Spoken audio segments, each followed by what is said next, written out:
Hey guys, this is Leo here with today's episode of Magic Mondays. As you can see, I ended up picking a new theme for Forge, but I just built a deck for Throne of Eldraine. So we'll kind of go over how this is. It'll be only cards from the set. And let's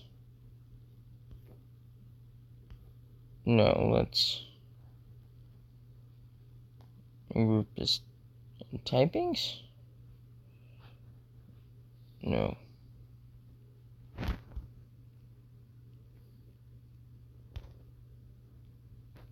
Groups. What typing? Sort. Type.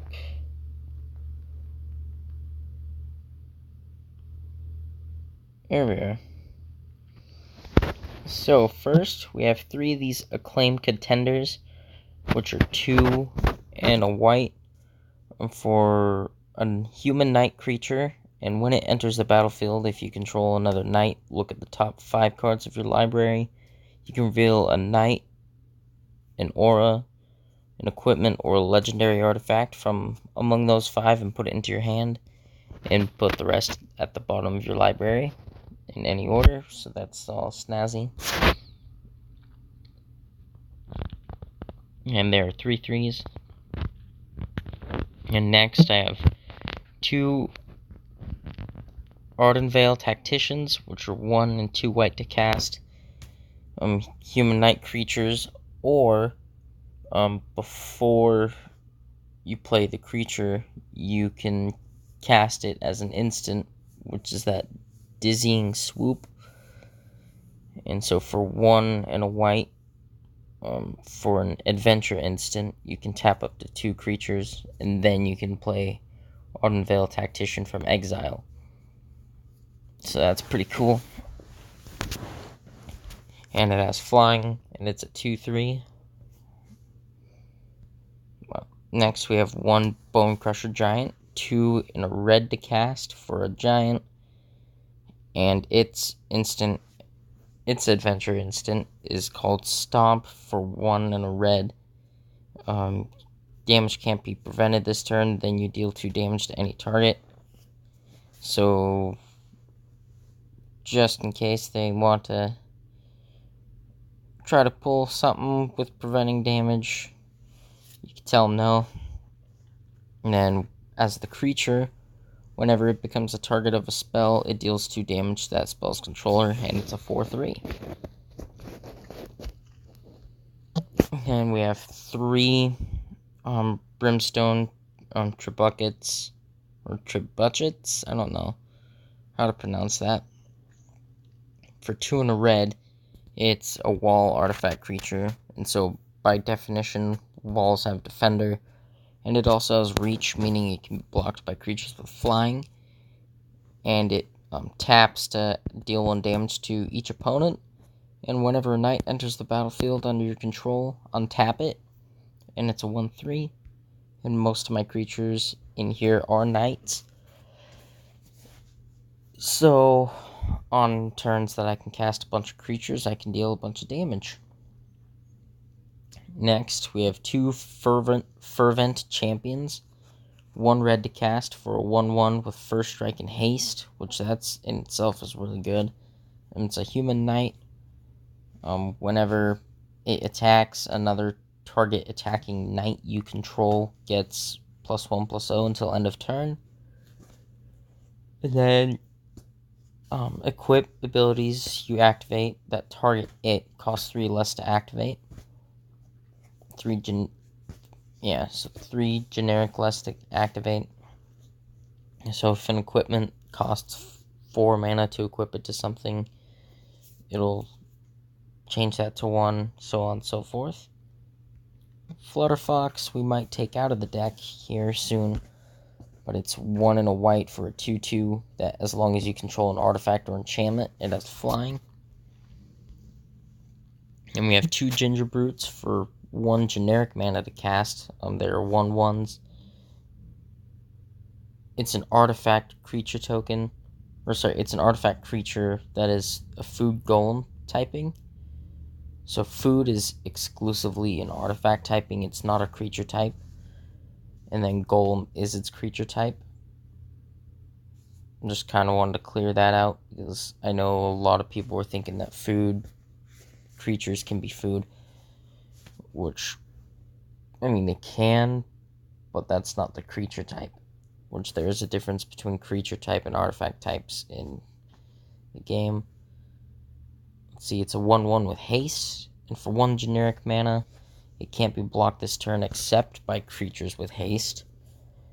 And for 2 and tap it and sack it, you gain 3 life, which that's the normal food artifact ability is 2 and sacrifice it. 2 tap and sacrifice it, you gain 3 life. That's just the food default ability. Then we have, 3 Inquisitive Puppets for 1 generic mana to cast. It's a 0/2, and when it enters the battlefield, you scry 1. And if you exile it, you can create a 1/1 white human creature token. And it's a construct artifact creature, so that's fun. And next, we have 1 Linden, the Steadfast Queen. She's 3 white to cast. For a 3/3, and she has Vigilance. And whenever a white creature you control attacks, you gain 1 life. So she's pretty good, especially for 3 CMC. And we have Gert Aran, which is an Ogre Knight. For 3 and a red to cast, being a 3/4. Whenever it attacks another target knight, gains Menace, meaning it can only be blocked by 2 or more creatures, which is pretty cool. Then we have 1 Raging Red Cap, which is 2 and a red. Double strike for a 1/2 Goblin Knight, which is pretty cool. Realm Cloaked Giant for 5 and 2 white. It's a giant creature for 7/7 with Vigilance, and its adventure sorcery is to destroy all non-giant creatures, and then you can cast it later from exile. And that one's 3 and 2 white to cast. So that's a nice little board wipe.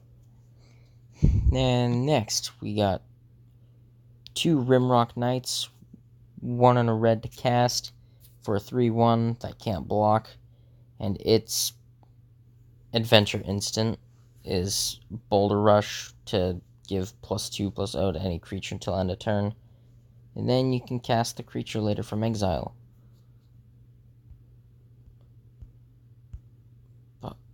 Shambling Suit for 3 generic mana to cast. It's an artifact construct creature that its power is equal to the number of artifacts and or enchantments you control. And then its toughness is 3. And we got Sire Allen, the Lion's Claw for 3 and 2 white. It's a 4/4 first strike. It's a legendary human knight creature.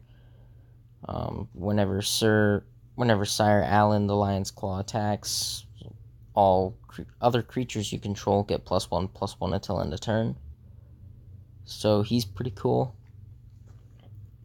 Next, we have 1 Sire Kara, the Bold. She is 3 generic mana and 2 red to cast. Also is a legendary human knight. And she's a 3/3. And whenever she or an instant or sorcery you control deals damage to a player, exile the top card of your library.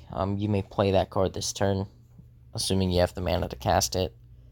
Then tap her, and she deals 1 damage to any target. And then we have 1 Torbran, Thane of Redfell, which straight up seems be like your normal stereotypical dwarf. And he's 1 and 3 red to cast. He's a legendary dwarf noble. He's a 2/4.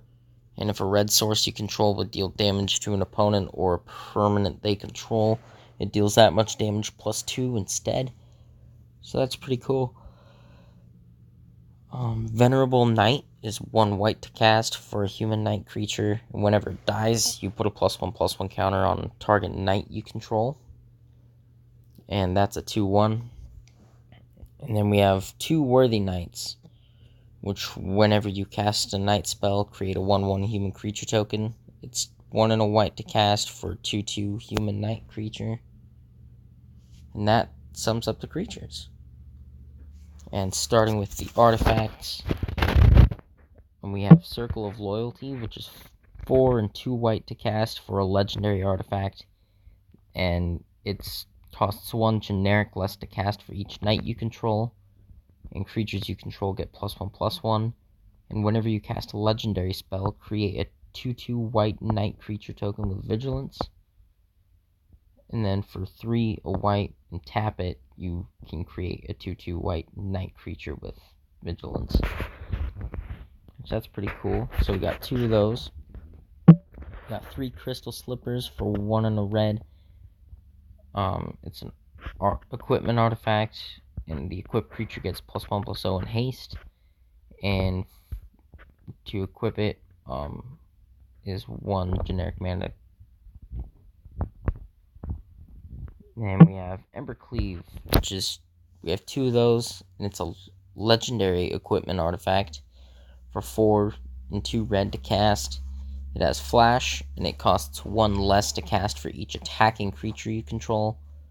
And when it enters the battlefield, just straight up attach it to a target creature. Normally equipments come in just not attached to anything.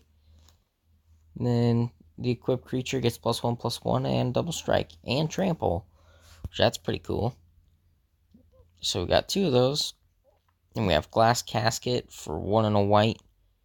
It's just an artifact that when it enters the battlefield, you exile target creature an opponent controls with converted mana cost 3 or less until it enters the battlefield.